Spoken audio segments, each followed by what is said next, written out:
Hi friends, Hindi recorded channel में आप सभी का स्वागत है। दोस्तों, आलोचना शब्द लुच्च धातु से बना है, जिसका अर्थ होता है देखना। समीक्षा और सम आलोचना शब्दों का भी यही अर्थ है।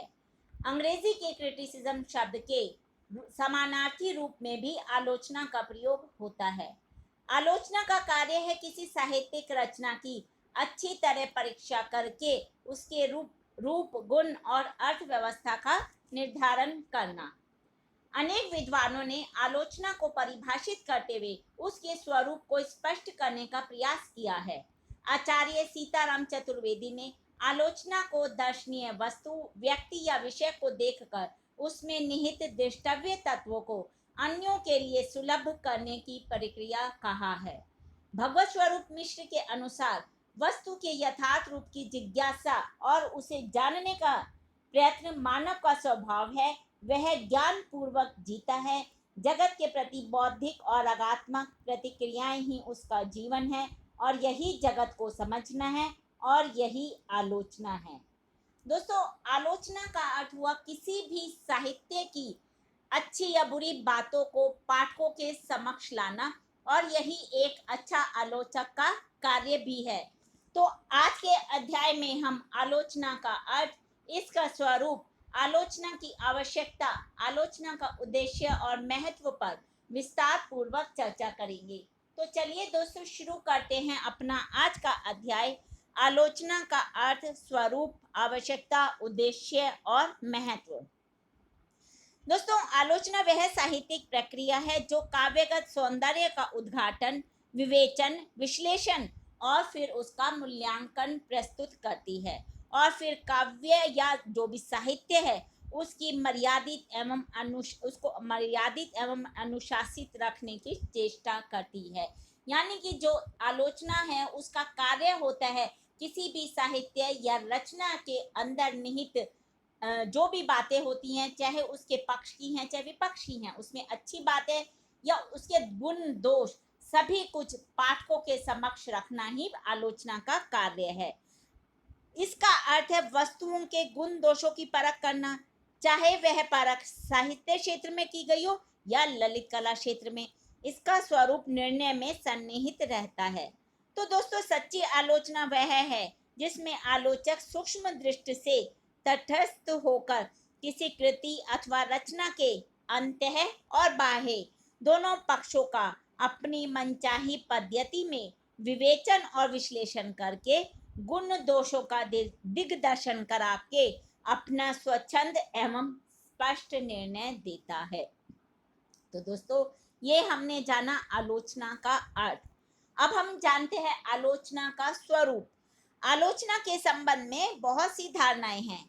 कुछ लोग रचनात्मक साहित्य के अलावा अन्य समस्त काव्य से संबंधित काव्य को आलोचना की परिधि में सम्मिलित करते हैं, परंतु यह सब वास्तव में आलोचना नहीं है।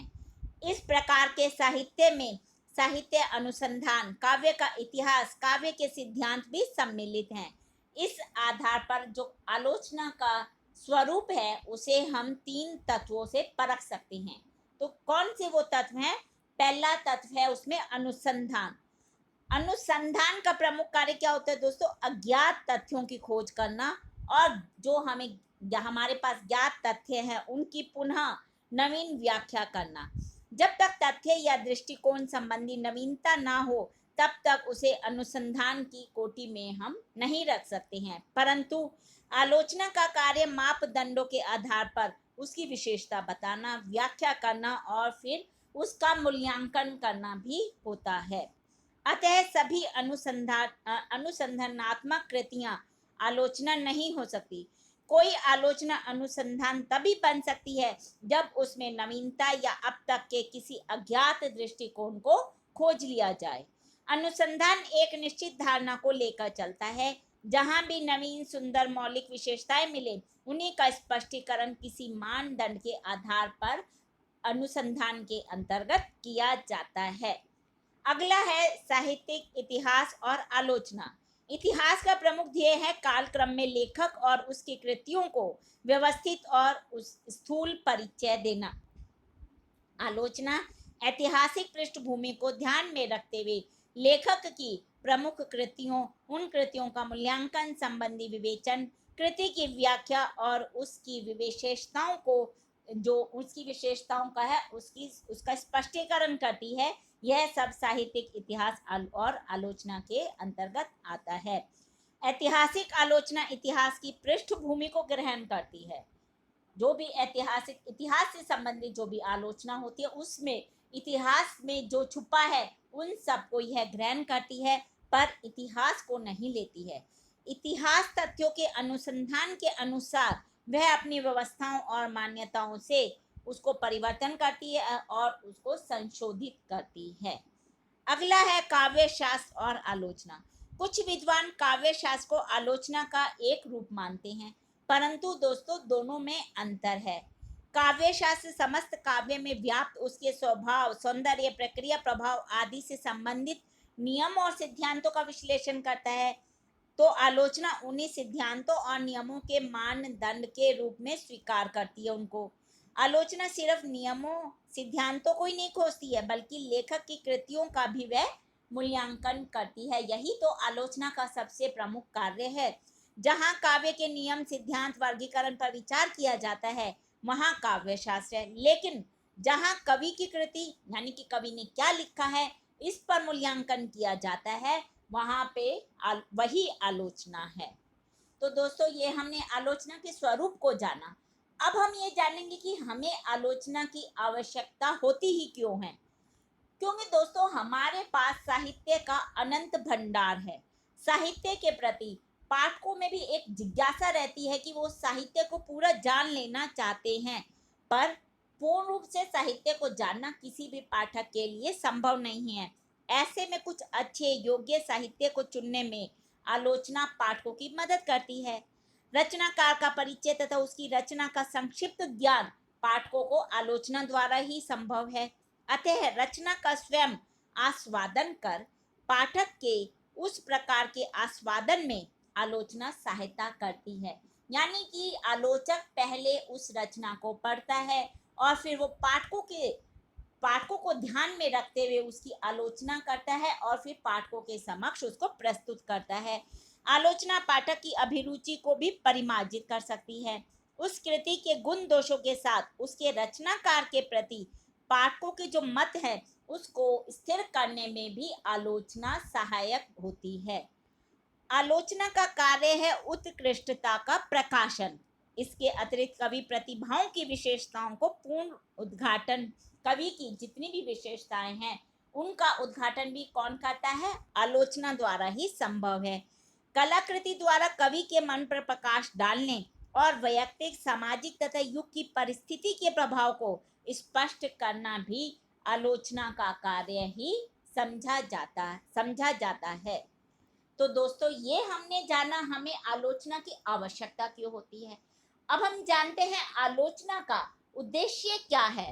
तो दोस्तों आलोचना का कार्य है कवि और उसके कृति का, जो उसकी रचना है उसका यथार्थ मूल्य प्रकट करना।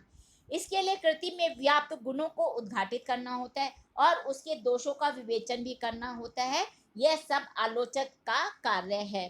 साथ ही समाज में और अन्य कलाकृतियों के बीच उस कृति का क्या स्थान है या उस कृति का, उस रचना का क्या महत्व है, यह भी स्पष्ट करना एक आलोचना का ही उद्देश्य है, आलोचक का ही उद्देश्य है।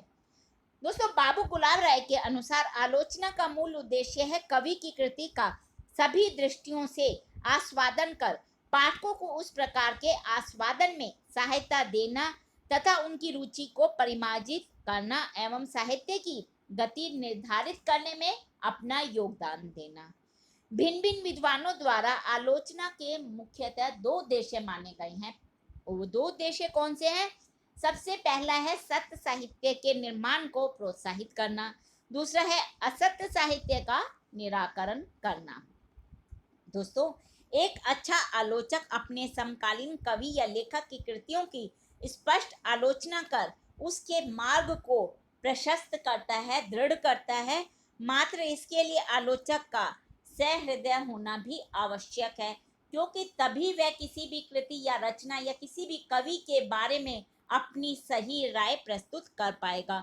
अन्यथा मूल लेखक या कवि के साथ वह अन्याय भी कर सकता है। इसके लिए कवि वो आलोचक को अपने दिल में किसी भी तरह की उस कवि के प्रति या कृति के प्रति गलत धारणा नहीं पालनी चाहिए। अब हम जानते हैं आलोचना का क्या महत्व है। राम स्वरूप चतुर्वेदी के अनुसार रचना यदि जीवन का अर्थ विस्तार करती है तो आलोचक रचना को अर्थ विस्तार करता है। यानी कि रचना से हमें जीवन के बारे में, हमें उस समय के बारे में, साहित्य के बारे में पता चलता है, तो आलोचक उसके अर्थ को पाठकों के सम्मुख प्रस्तुत करने में सहायता करता है। दूसरे शब्दों में जीवन के अंतर्द्वंद को देखने परखने में आलोचना रचनात्मक संकेतों को सामाजिक अनुभवों के आलोक में रिकॉर्ड करती है। इस तरह जहां रचनाकार की रचनाशीलता विराम लेती है यानी कि रुक जाती है, वहीं से आलोचक का कार्य प्रारंभ हो जाता है। यानी कि जब रचना पूरी हो जाती है तो आलोचक का कार्य होता है कि उसके गुण दोष को परखे, उसका विवेचन करके उसका मूल्यांकन करे। किसी भी साहित्य की आलोचना अपने समय और समाज की सापेक्षता और प्रसंगानुकूलता में ही संभव होती है। तभी आलोचना की सार्थकता और साथ ही रचना की मूल्यवता भी प्रमाणित हो सकती है। दोस्तों, आलोचना साहित्य का शास्त्र नहीं है, बल्कि यह तो एक तरह से साहित्य का जीवन है जो बदलते सामाजिक संदर्भों में बार बार रचा जाता है। तो इस प्रकार आलोचना परखे हुए को बार बार परखती है और जीवन संबंधों के विकल्प की तलाश में साहित्य और आलोचना की सह यात्रा जारी रहती है। आलोचना का संबंध एक साथ इतिहास और सामाजिक विमर्श दोनों से होता है। इतिहास में परिवर्तन की दिशा और संवेदना की पहचान करना, उसका विश्लेषण करना, उस परिवर्तन के कारणों और पड़ावों की पहचान करना और फिर उसे अपने तत्कालीन समाज से जोड़ने की दृष्टि से आलोचक का जो महत्व है वह काफी बढ़ जाता है। सामाजिक विमर्श के रूप में आलोचना के मूल्य सामाजिक मूल्य से भी संबंधित होते हैं। दोस्तों, आलोचक जब इतिहास के साथ ही समाज, राजनीति, धर्म, नैतिकता और अर्थव्यवस्था के प्रश्नों से भी टकराता है, तो जब यह टकराहट होती है तो उसमें साहित्य के मूल्य भी निर्मित आलोचक कर पाता है। मनुष्य के जातीय जीवन और उसकी संस्कृति से जोड़कर साहित्य का विश्लेषण करने में आलोचना का जो महत्व है यह काफी ज्यादा है। आलोचना से सहृदय को साहित्य के प्रामाणिक अनुशीलन की सुविधा प्राप्त होती है। सहृदय की रस ग्रहण क्षमता का परिष्कार करने के लिए उसकी संवेदनाओं को जागृत करने में भी आलोचना अपना अहम योगदान देती है। इसमें कृतिकार को उत्साह, विचारों की प्रौढ़ता, रचनात्मक विचारों और शिल्प एवं भाषा के परिमार्जन और परिवर्धन की भी प्रेरणा मिलती है। और इसके साथ ही जो पाठकों की है उसकी बोध वृत्ति का भी आलोचना से परिष्कार होता है। यानी कि उसकी जो समझने की वृत्ति है, समझ है, वह भी आलोचना द्वारा बढ़ती जाती है। तो दोस्तों, ये हमने जाना आज के अध्याय में आलोचना का स्वरूप, उसका अर्थ, उसकी महत्व, आवश्यकता और उद्देश्य के बारे में। अगले अध्याय में हम चर्चा करेंगे शुक्ल पूर्व यानी कि शुक्ल से पहले हिंदी युग में आलोचना का क्या रूप था, किस प्रकार की आलोचना थी, उस पर हम विस्तार पूर्वक चर्चा करेंगे। और भी हिंदी भाषा के प्रमुख विषयों पर हम आगे के अध्यायों में समय समय पर चर्चा करते रहेंगे। लेकिन उसको सुनने के लिए दोस्तों आपको मेरे इस चैनल को लाइक और सब्सक्राइब करना होगा। साथ ही साथ दोस्तों आप अपने मन में उठने वाले किसी भी प्रश्न को कमेंट बॉक्स में मुझसे पूछ सकते हैं। मैं शीघ्र ही उसका जवाब देने की कोशिश करूंगी। धन्यवाद दोस्तों, आपका दिन शुभ हो।